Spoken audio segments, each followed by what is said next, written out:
কোনোদিন আপনাদের দোয়া এবং সহযোগিতায় হারাতে পারেনি।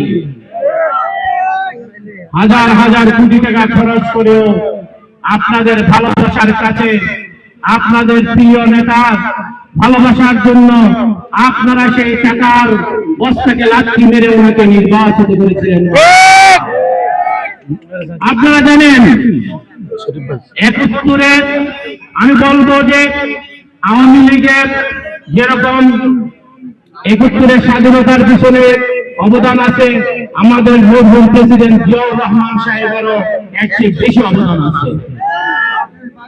উনি ৭১ সালে স্বাধীনতার ঘোষণা করেছিলেন।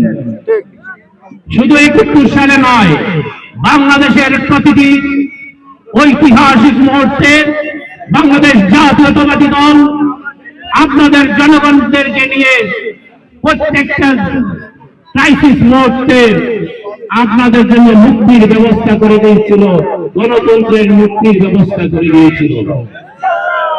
আপনারা জানেন, যদি জিয়াউর রহমান সাহেব সেই একদলীয় বাকশাল থেকে গণতন্ত্রের প্রতি নিয়ে না আসতেন বাংলাদেশকে, তখন এই আওয়ামী লীগ রাজনীতি করতে পারত না, জামাতে ইসলাম রাজনীতি করতে পারত না। আপনাদেরকে ভোটের অধিকার, গণতন্ত্রের অধিকার যে দলটি দিয়েছে সেটি হল বাংলাদেশ জাতীয়তাবাদী দল।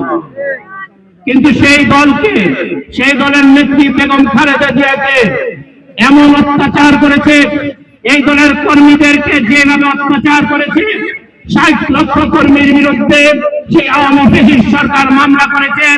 তারা তাদের বাপ মার কাছে যেতে পারে নাই, তারা তাদের সন্তানদের কাছে যেতে পারে নাই, তারা তাদের আত্মীয় স্বজনদের কাছে যেতে পারে নাই। প্রতিটি বার প্রতিটি লোক মায়ের বয়ের বাড়ি থেকে পালিয়ে বেড়াতে হয়েছিল। পাহাড়পুর এলাকাবাসীর মধ্যে অনেক আমার ভাইয়েরা আছেন যারা বাড়িতে ঘুমাইতে পারেন নাই। ২০১৮ সালের সেই নির্বাচনে আমার বড় ভাই যখন দাঁড়িয়েছিলেন, আমরা এখানে একটা ছোট জনসমাবেশ করেছিলাম, খেলা আছে কিনা আপনারা জানেন।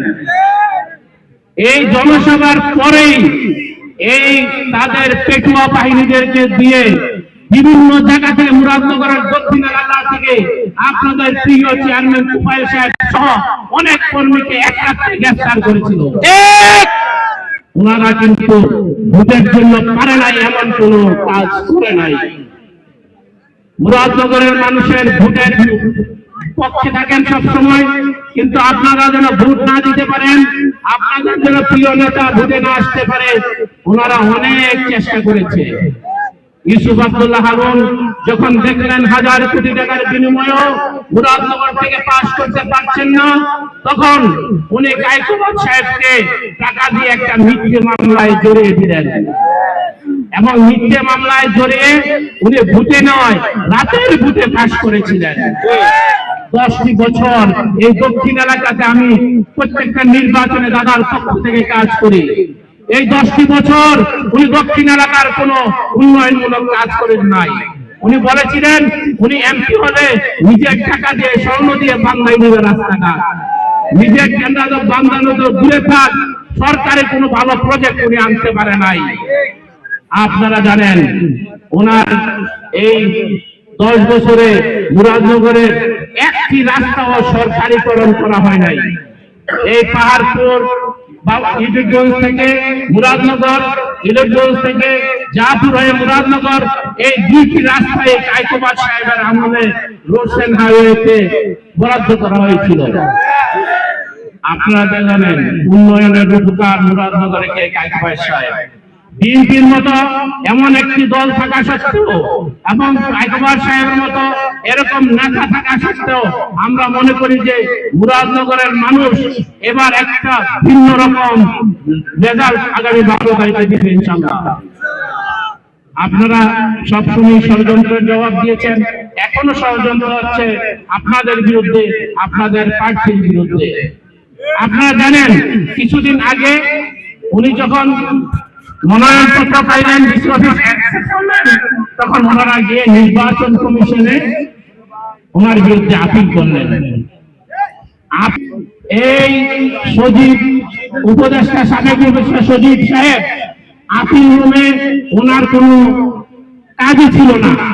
উনি পোলা পাইন দিয়ে মাস্তানি নিয়ে বসেছিলেন যেন কায়কুমার সাহেবকে আপিল দ্বারা বাদ করা যায়। আমাদের কাছে ছবি আছে উনি কি করেছেন।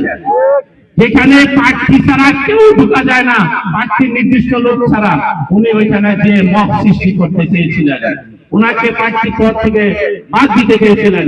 আল্লাহর রহমতে এবং আপনাদের দোয়ায় আল্লাহর রহমতে নির্বাচন কমিশন ওনার প্রার্থীটা বৈধ করেছেন। আবার হাইকোর্টেও উনি বিভিন্ন ভাবে ওনাদের উপদেষ্টাদের, সাবেক উপদেষ্টাদের কিছু আত্মস্বজন আছে, ওনাদের মাধ্যমে হাইকোর্টেও প্রেশার ক্রিয়েট করছিলেন যেন ওনার প্রার্থীটা বাদ করা যায়। কিন্তু আল্লাহর রহমতে পারে নাই। আপনাদের দোয়ায় 12 তারিখ পর্যন্ত ষড়যন্ত্র থাকবে। বাংলাদেশের বিরুদ্ধে, গণতন্ত্রের বিরুদ্ধে ষড়যন্ত্র চলছে। একটি স্বৈরাচার, আরেক দিকে নব্য যারা ধর্মের নামে লেবাসদারি ব্যবসায়ী, তারা শুরু করছে বাংলাদেশে কিভাবে বিশৃঙ্খল অবস্থায় নেওয়া যায়। পৃথিবীতে জানেন কিছু কিছু বড় দেশ আছে যারা মুসলমানদের মধ্যে কিছু উগ্রবাদী সৃষ্টি করে, দখল করায়, রাজনীতিতে নিয়ে আসে, ক্ষমতায় নিয়ে আসে, তারপর ওই দেশটা পুরোটাকে ধ্বংস করে দেয়। যেভাবে ধ্বংস করা হয়েছিল ইরাককে, যেভাবে ধ্বংস করা হয়েছিল ইরানকে, ইয়েমেনকে এবং পাকিস্তানের অর্থনৈতিক ব্যবস্থা শেষই করে দিয়েছে।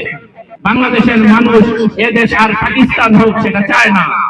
আপনারা দয়া করে আগামী নির্বাচনে, আপনারা জানি অনেক আপনাদের মেধা, আপনাদের ভোটের ডিসিশন অন্যান্য দেশের ভোটারদের থেকে ভিন্ন।